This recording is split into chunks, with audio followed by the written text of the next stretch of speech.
ராகுல் பிரதமராக வேண்டும் என்பது மக்களின் விருப்பம் எனவும் அதனால்தான் அவரை பிரதமர் முகமாக தான் முன்னிறுத்தி வருவதாகவும் விருதுநகர் காங்கிரஸ் வேட்பாளர் மாணிக்கம் தாக்கூர் தெரிவித்துள்ளார். கேண்டிட் வித் கேண்டிடேட்ஸ் பகுதிக்காக நமது சிறப்பு செய்தியாளர் வெற்றிக்கு அவர் அளித்த பேட்டியை பார்க்கலாம்.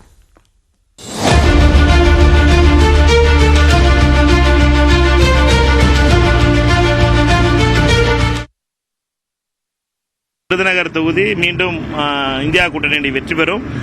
இந்த வெற்றி மிகப்பெரிய வெற்றியாக இருக்கும், வரலாற்று வெற்றியாகவும் இருக்கும். உங்களுக்கு எதிர்த்து களம் காணக்கூடியவங்க எல்லாம் புதியவர்களா இருந்தாலும் அவங்களுக்கு ஒரு ஃபேஸ் வேல்யூ இருக்குன்னு சொல்லப்படுது. அவங்களை எதிர்கொள்றது எப்படி இருக்கு? ஒருத்தருடைய தொழிலை வைத்து நாம் அவர்களை பற்றிய விமர்சனம் செய்வது தவறு. அவர்கள் சினிமா தொழில் செய்பவர்கள். அதனால் அவர்களை பொறுத்த மட்டும் மக்களிடம் அவர்கள் என்ன செய்ய போகிறார்கள் என்பதை அவர்கள் மக்களிடம் சொல்ல வேண்டும். மக்கள் அதை ஏற்க வேண்டும். மக்கள் ஏற்றதற்கு பின்னாலே வாக்களிக்க வேண்டும். வாக்களித்ததற்கு பின்னால் தான் முடிவு வரும். அதனால் அவர்கள் திட்டங்களை மக்களுக்கு சொல்லட்டும். அவர்களுடைய முகங்களை மட்டும் வைத்து மக்கள் வாக்களிக்கப் போவதில்லை. மக்கள் அவர்கள் என்ன செய்ய போகிறார்கள், என்ன செய்யக்கூடியவர்கள், எவ்வளவு நாள் அவர்களோடு இருப்பார்கள் என்பதை எல்லாம் ஆராய்ந்துதான் மக்கள் வாக்களிப்பார்கள். இப்போ எடப்பாடி பழனிசாமி விமர்சிக்கும் போது பெயர் இல்லாத குழந்தை இந்தியா கூட்டணி அப்படின்னு சொல்றாரு.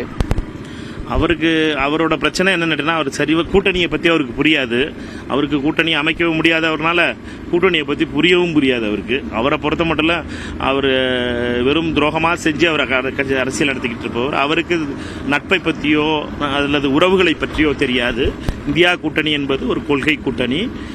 திராவிட முன்னேற்ற கழகம் என்ன நினைக்கிறதோ, கம்யூனிஸ்ட் கட்சிகள் என்ன செய்ய வேண்டும் என்று நினைக்கிறார்களோ, இந்தியா கூட்டணி அதை அனைவரும் சேர்ந்து செய்கிறோம். பிரச்சாரத்தில் பேசும்போது ராகுல் காந்தி பிரதமர் ஆனதுக்கு அப்புறம் திட்டங்கள் கொடுப்போம்னு பேசுறீங்க.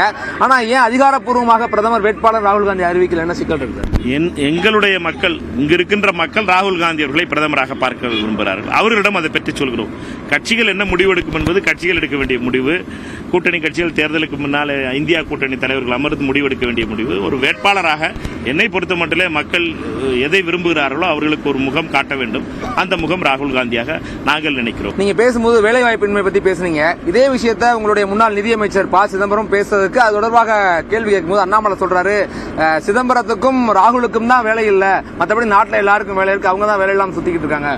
வாயில வடை சுடுறது அண்ணாமலைக்கு பெரிய விஷயம். ஏன்னாட்டா குருநாதர் மோடியும் வாயில பெரிய பெரிய வடை சுடுவார். அண்ணாமலை அவர்களை பொறுத்த மட்டும் இந்த வாயில வடை சுடுற விடணும். சிதம்பரம் அவர்களுக்கு வேலை இல்லாமலா இருக்கு. இந்தியாவுடைய மிக உயர்ந்த வழக்கறிஞர் அவர். 1 மணி நேரத்திற்கு ₹1,00,000 வாங்குபவர். அண்ணாமலைக்கு அதெல்லாம் தெரியாது. தெரியாததையும் தெரிஞ்சது மாதிரி சொல்றது அண்ணாமலையோட வேலை. அதனாலதான் அண்ணாமலையா திட்டாரு. அதனாலதான் நீங்களும் கேள்வி கேட்கிறீங்க அவரை பத்தி.